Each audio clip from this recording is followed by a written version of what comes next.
m'appelle Cherfal Mbaye. Je suis le directeur de la promotion de la bonne gouvernance au niveau du ministère de la Justice au Sénégal. Dans le cadre du PGO, depuis 2017, je suis le point de contact du Sénégal. On peut faire même du gouvernement ouvert sans être membre du PGO, mais le gouvernement ouvert en tant que tel, c'est très important. Et ce cadre-là, qui est un mécanisme international de promotion de la bonne gouvernance et de suivi, bien sûr, et d'évaluation de cette gouvernance-là, nous pensons que c'est un instrument qui est très important parce qu'il permet déjà aux différents pays, c'est déjà un cadre d'échange que ça crée en tant que membre de ce partenariat, mais également ça crée quand même des contraintes qui font que les différents pays, par rapport au respect de ces normes-là, font des efforts, oui, pour améliorer l'état de leur gouvernance. Donc moi je considère que c'est un très bon instrument qui peut permettre à des pays, même aux pays aspirants, de faire des efforts en matière d'amélioration de la qualité de leur gouvernance. En réalité, nous étions déjà dans le gouvernement ouvert avant même d'être membre à part entière du partenariat, et cela est lié un peu à notre trajectoire historique, à la culture sénégalaise, parce que nous avons un pays quand même qui est relativement stable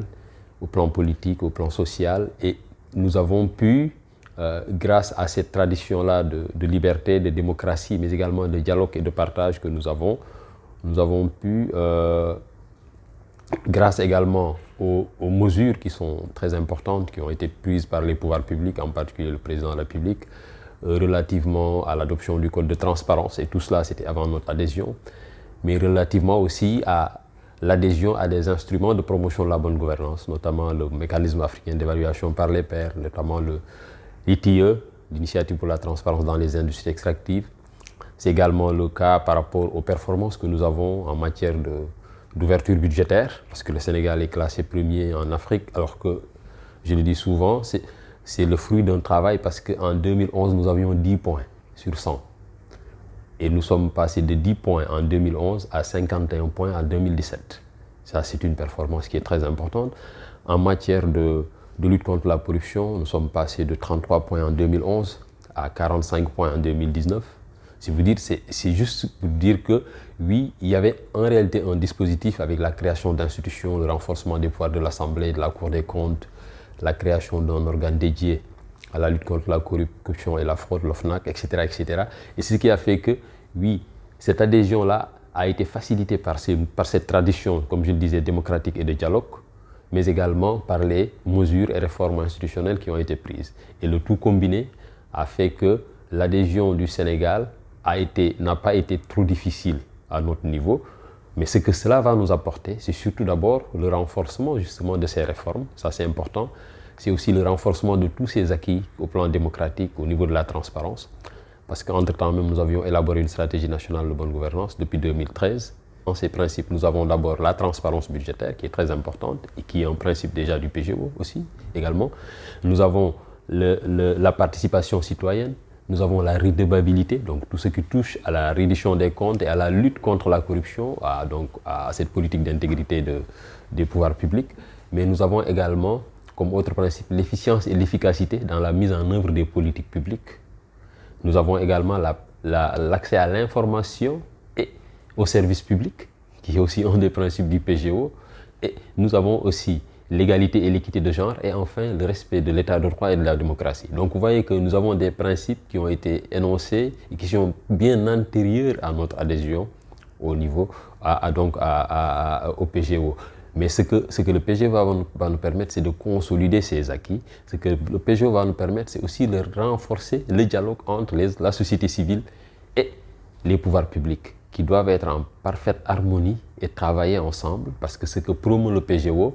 c'est l'identification des défis et des solutions de gouvernance à travers ces comités que nous mettons en place. La société civile a un rôle qui est très important, mais la société civile doit, dans le cadre de la mise en œuvre ou de l'application du principe de co-création, la société civile quand même doit se mettre aujourd'hui dans une posture de collaboration. Pas collaboration, pas de complot, mais de collaboration. Quand je parle de collaboration, ça veut dire que c'est une posture qui est très responsable, qui sera une posture qui lui permettra de soutenir un débat documenté avec des propositions concrètes en vue d'améliorer ce que fait le gouvernement. Je pense que le rôle de la société civile, c'est cela. Examiner bien sûr les propositions du gouvernement, examiner les politiques publiques, mais en y apportant des observations qui soient constructives et qui permettent d'aller de l'avant. C'est-à-dire qu'on ne soit plus juste dans une posture de critique, de dire que ça ne va pas ici, ça ne va pas là, non, mais de dire que oui, si on améliorait tel ou tel aspect, en faisant telle ou telle chose ou en posant tel ou tel acte, je pense que c'est cette posture. Et c'est ce que favorise aujourd'hui, et ça c'est un des acquis du PGO, c'est ce principe de co-création. Donc nous avons aujourd'hui dans le cadre de la formulation du plan d'action national du Sénégal,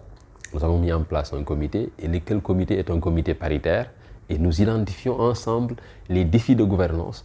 pour leur trouver des solutions ensemble que nous allons mettre en œuvre et suivre avec la société civile. Donc c'est un rôle qui est très important, mais il faudrait que, pour moi, il faut qu'il y ait davantage un changement de paradigme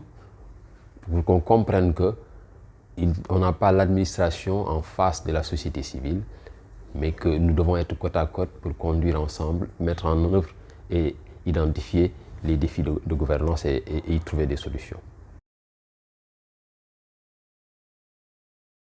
C'est vraiment l'échange d'expériences. Pour nous, c'est très important ce partage d'expériences-là. Nous sortons là d'un atelier sur l'accès à l'information et nous avons pu un peu déjà faire,